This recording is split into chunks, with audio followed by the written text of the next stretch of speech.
जळगाव उन्नती न्यूज, तुमच्या हक्काचा आवाज. आमच्या चॅनलला सबस्क्राईब करा आणि अशाच ताज्या व विश्वसनीय बातम्यांसाठी बेल आयकॉन दाबा. तुमच्या विश्वासावरच उभे राहतो जळगाव उन्नती जिगाव न्यूज. उपसा सिंचन प्रकल्प परिसरात सुमारे 50 कोटी रुपये किमतीचे पाईप जळून खाक झाल्याची धक्कादायक घटना समोर आली असून या प्रकरणाने आता राजकीय व प्रशासकीय वर्तुळात मोठी खळबळ उडवून दिली आहे. ही घटना केवळ आकस्मिक अपघात नसून त्यामागे मोठा भ्रष्टाचार आणि नियोजित कट असल्याचा गंभीर आरोप माजी राज्यमंत्री सुबोध सावजी यांनी केला आहे.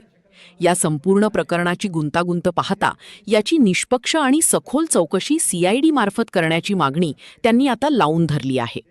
सुबोध सावजी यांनी अमरावती परिक्षेत्राचे विशेष पोलीस महानिरीक्षक रामनाथ पोकळे यांना पाठवलेल्या पत्रात प्रशासकीय यंत्रणेच्या कार्यपद्धतीवरच टोकदार प्रश्न उपस्थित केले आहेत.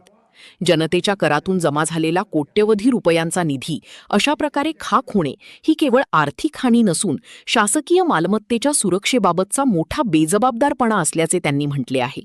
हे पाईप नक्की कोणत्या विभागाअंतर्गत खरेदी करण्यात आले होते, त्यांच्या साठवणुकीची जबाबदारी कोणाकडे होती आणि सुरक्षिततेच्या काय उपाययोजना केल्या होत्या, असे गंभीर सवाल आता या निमित्ताने ऐरणीवर आले आहेत. या आगीमागे उच्चस्तरीय अधिकारी आणि संबंधित पदाधिकाऱ्यांचे संगनमत असून भ्रष्टाचार लपवण्यासाठी हा प्रकार घडवून आणला गेल्याचा संशय सावजी यांनी व्यक्त केला आहे. त्यामुळे केवळ वरवरची चौकशी न करता या प्रकरणाच्या मुळाशी जाऊन जबाबदार अधिकारी आणि कर्मचाऱ्यांची निश्चिती करावी आणि त्यांच्यावर कठोर कायदेशीर कारवाई करावी अशी आग्रही मागणी करण्यात आली आहे. 50 कोटींची मालमत्ता राग झाल्यामुळे आता पोलीस प्रशासन या प्रकरणाची दखल कशा प्रकारे घेते आणि यामागील नेमकी सत्य बाहेर येते का, याकडे सर्वांचे लक्ष लागले आहे.